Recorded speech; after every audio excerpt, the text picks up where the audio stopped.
అందరికీ హాయ్ అండి. మరో రెసిపీతో మీ ముందుకు వచ్చేసాను. సీ ఫుడ్ని కొంతమంది ఇష్టంగా తినరండి, ఎందుకంటే నీసు వాసన వస్తుందని వండడానికి కూడా ట్రై చేయరు.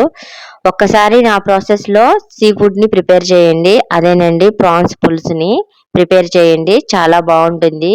ముక్క తినేటప్పుడు నీసు వాసన అనేది అనిపించదు, చాలా టేస్టీగా ఉంటుంది. ఇక్కడ నేను గ్రేవీ కూడా చిక్కగా అవ్వడానికి కూడా ఒక ట్రిక్ చెప్తాను, ఎండ్ వరకు చూడండి, చాలా బాగుంటుంది. ఒకసారి ట్రై చేస్తే మీరే మళ్ళీ ఈ ప్రాసెస్లో ట్రై చేస్తారు, అంత బాగుంటుంది. దానికోసం 1 kg పచ్చి రొయ్యల్ని శుభ్రంగా కడిగేసి క్లీన్ చేసుకోవాలండి. ముందులే క్లీన్ చేసుకుని 2 సార్లు శుభ్రంగా కడుక్కోవాలి. ఏమన్నా ఉంటే చెత్త ఏమన్నా ఉంటే పోతుంది. నేను ఒక్కొక్కటి ఏరుకుంటూ క్లీన్ చేశాను చూడండి, అంతలా క్లీన్ చేసుకోండి, మంచిది. తర్వాత స్టవ్ పైన గిన్నె పెట్టుకొని ప్రాన్స్ వేసుకొని దానిలో కొద్దిగా పసుపును కూడా యాడ్ చేసుకుని ఒకసారి కలిపేయండి. అంతే, దానిలోంచి వాటర్ వస్తాయండి, ఏం టెన్షన్ పడొద్దు. పచ్చి రొయ్యల్ని ఉడికిస్తున్నప్పుడు పసుపు వేసి దాంట్లో ఉన్న వాటర్ అంతా బయటకు వస్తాయి. చూడండి, ఇక్కడ నాకు 1 kg ప్రాన్స్కి ఎన్ని వాటర్ వచ్చాయో అవన్నీ ఎవాపరేట్ అయ్యేంత వరకు కుక్ చేసుకుని పక్కన పెట్టుకోండి. తర్వాత వేరే గిన్నె తీసుకుని స్టవ్ పైన పెట్టి దానిలో ఆయిల్ పోసుకుని ఆయిల్ హీట్ అయిన తర్వాత కొద్దిగా సన్నగా తరుక్కున్న ఆనియన్స్ని వేసుకుని ఫ్రై చేసుకోండి. ఆనియన్స్ మెత్తగా ఫ్రై అయిన తర్వాత దానిలోకి అల్లం వెల్లుల్లి పేస్ట్ని వేసుకోండి. అల్లం వెల్లుల్లి పేస్ట్ పచ్చివాసన పోయేంత వరకు ఫ్రై చేసుకోండి. తర్వాత మనం ఉడికించి పెట్టుకున్న ప్రాన్స్ని కూడా దీనిలోకి యాడ్ చేసుకోండి.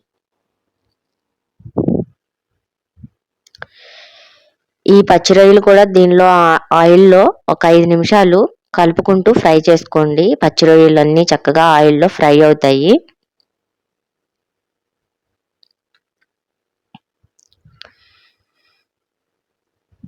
చక్కగా 5 నిమిషాలు ఆయిల్లో ఫ్రై చేసుకున్నాక దానిలోకి 5-6 పచ్చిమిర్చి చీలికలు, కొద్దిగా కొత్తిమీర, రుచికి సరిపడా ఉప్పు, కారం, పసుపు, కొద్దిగా ధనియా పొడి, కొద్దిగా జీరా పొడి యాడ్ చేసుకొని ఇవన్నీ కూడా పచ్చి రొయ్యల్లో కలిసేలాగా కలుపుకుంటూ ఒక 5 నిమిషాలు ఫ్రై చేసుకోండి. ఈ మసాలాలన్నీ కూడా ప్రాన్స్కి పడతాయి మంచిగా.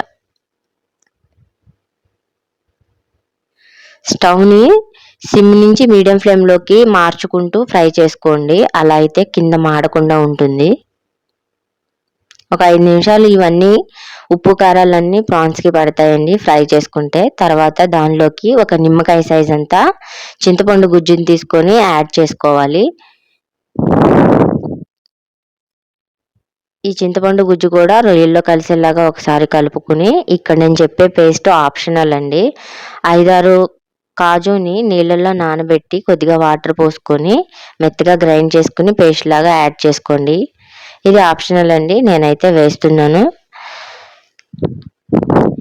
దానిలోకి కొద్దిగా మెంతి పొడిని యాడ్ చేయండి. ఇది పులుసు కర్రీ కాబట్టి టేస్ట్ బాగుంటుంది, కంపల్సరీ యాడ్ చేసుకోండి. ఇదంతా కూడా బాయిల్ అయ్యేంత వరకు మరిగించుకోండి. పులుసు చక్కగా మరిగి దగ్గరకు వస్తుంది, ఇంకా స్టవ్ ఆఫ్ చేయడమేనండి దగ్గరకు వచ్చిన తర్వాత దానిలోకి కొద్దిగా కొత్తిమీరని కూడా యాడ్ చేసుకుని స్టవ్ ఆఫ్ చేయడమే.